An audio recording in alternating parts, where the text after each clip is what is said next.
what I was eating was what was holding me back. So I was, you know, taking down the normal Western American diet of chicken parm and meatballs and pasta and pizza and ice cream and cookies, and I was eating vegetables and having my sides with, you know, a regular meal, and but really just eating and unconsciously you know, eating and not paying attention to what it was, or what it was, the effect it was having on me. So when I started to listen to a few other athletes and had found some big, you know, now they're sort of big name guys that I started to follow who had success with this and how they explained it and people they talked to and people they followed, that's when the light went off. It just made sense that when you train and exercise, what you're going to put in your tank is what your engine is going to operate on. So it's like buying a Lamborghini and filling it with canola oil.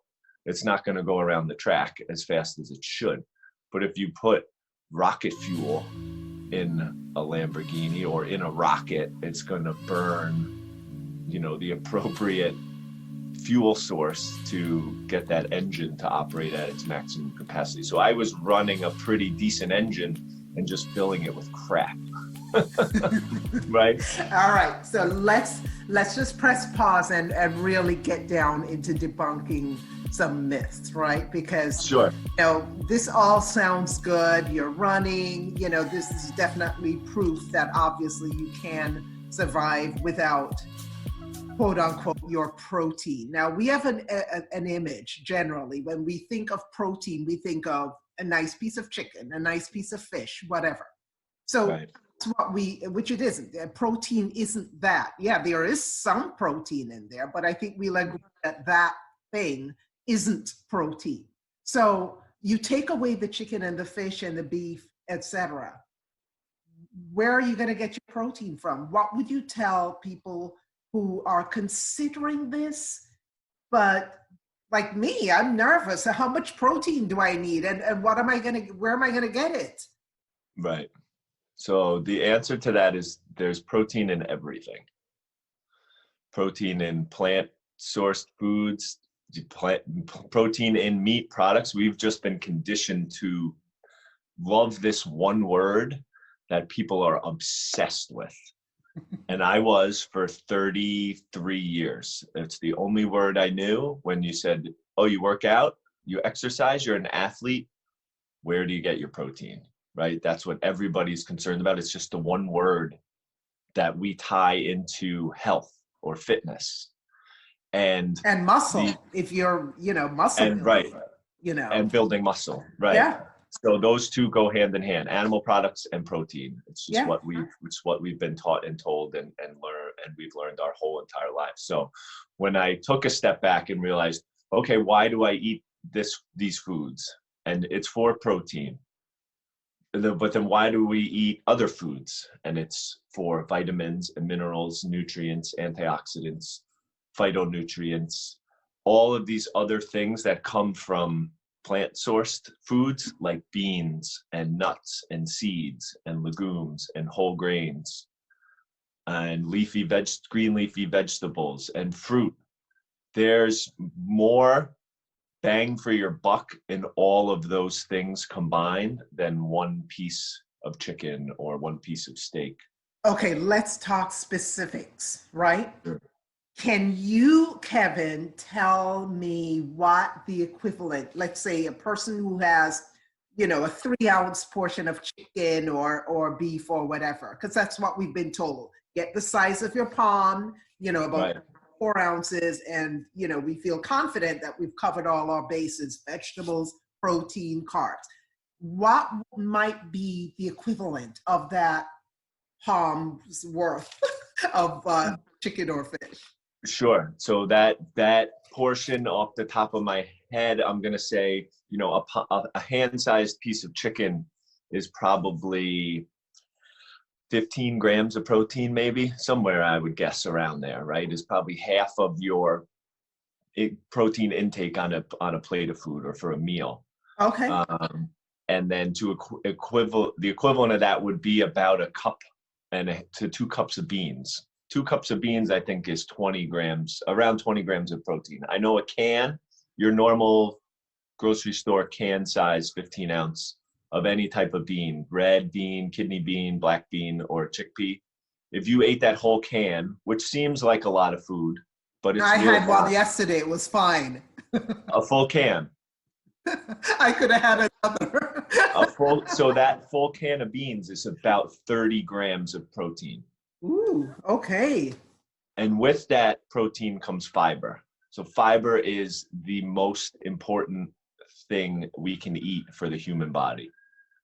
Tell us more so than protein. How come?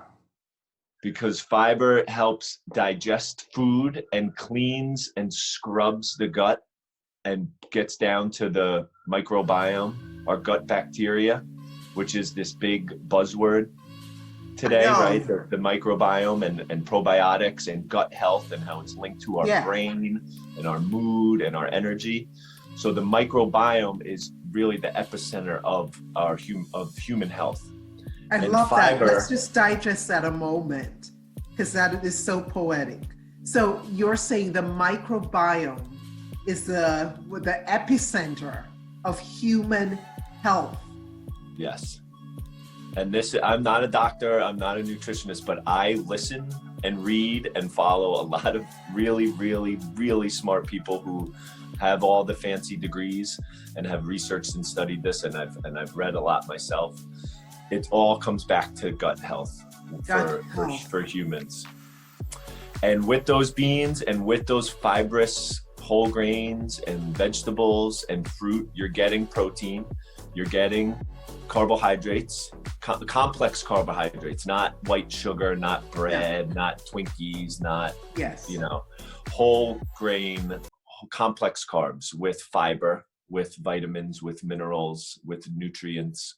So all that stuff is pulled from the soil. Obviously, if you want to try and buy organic and as locally raised and farm, non-GMO sourced as you can, because you're going to eliminate the additives into that.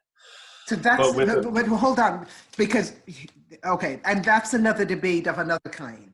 But so you're saying there, in its simplest form, there's an advantage to eating organic, to shopping organic, to... Yes. The less pesticides you can get on your food, the better. The pesticides are what is killing, like the Roundup and this herbicides that are sprayed on GMO crops or on any crop to yield more growth, supposedly is what they were told by, the chemical companies. Those pesticides are it's a water soluble pesticide. So it expands in water. It doesn't stay together like oil. So it disperses and water soluble. So it's growing in number when it becomes watered down, and it gets in the soil and it gets in the food. And that pesticide specifically, Roundup, that is killing the bacteria in our stomach that we're trying to grow and populate. Got it. Okay. So Kevin, I want to just, this is huge. I mean, this is big stuff here. Yeah. I want to just run through like a couple of the checklists, what has to do with some of the reasons why, even though we're hearing this stuff, we're putting ourselves in your place and thinking, yeah, but can I do this? I mean, isn't eating, plant-based sort of like costly? I mean, in terms of what you have to buy and even the time investment. Right.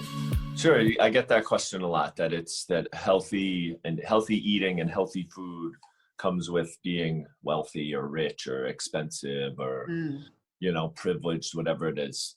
But my answer to that is to buy a giant bag of brown rice or a giant bag of quinoa, cans of beans, right, from the supermarket, organic beans, and vegetables, avocados, and just eat that for lunch and for dinner, and whatever you have for breakfast, oatmeal or a smoothie. I know, you and I are big smoothie people with fruit. So replacing, you just noticing what you're spending on. So I was, I ate a lot of junk food. I loved candy. I loved ice cream. I loved sugary cereals. I loved bacon, egg, and cheeses and turkey sandwiches and hamburgers. And you're gonna start making people hungry. Right. So I ate all that stuff. I bought all of that when I went to the grocery store. I paid for it all when I went to a deli or out to dinner. So it's really just shifting your expenditures to, noticing how much you're spending on meat or steak or pork, fish, or chicken, and milk and cheese and eggs and dairy. So that's like, probably more than half the cart for most people. And it was for me, and it was for me too. It is for a lot of people. Yeah. So now my haul is, 4 cans of beans, broccoli, zucchini. What are your favorite beans? I usually get one of everything that's up there. I'll get chickpeas, red kidney beans, black beans, pinto beans. So whatever they have, I'll use it just to mix up the colors. And organic, right? Always organic, yeah. If they have that option, I'm buying that option. But you're gonna pay $1.29 for a can of organic beans, or $1. Or opposed to 99 cents for the regular beans. So, right. Okay. And then the organic produce is I'm saving on steak and chicken and eggs and fish. So I'm going to get broccoli and cauliflower and squash and zucchini and leafy greens like kale or spinach and onions and peppers, cucumbers, tomatoes, make a salad, roasted veggies, any of those, the more cruciferous, the more yummy. Sweet potatoes, yes, beets. So anything that is really, really dense, for me, I'm going to roast or saute in a pan.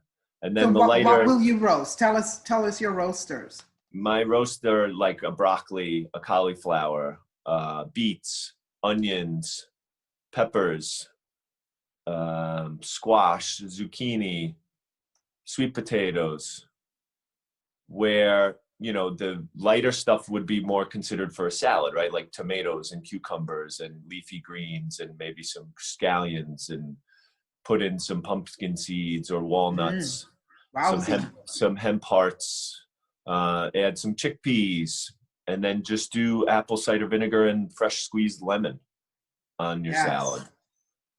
Instead of the blue cheese, dressings the ranch, the blue cheese, the ranch, the Caesar is, you turn those bottles around and you'll see a lot of the main ingredient, for most people too, is a lesson learned. The first ingredient on a label has the most of that ingredient.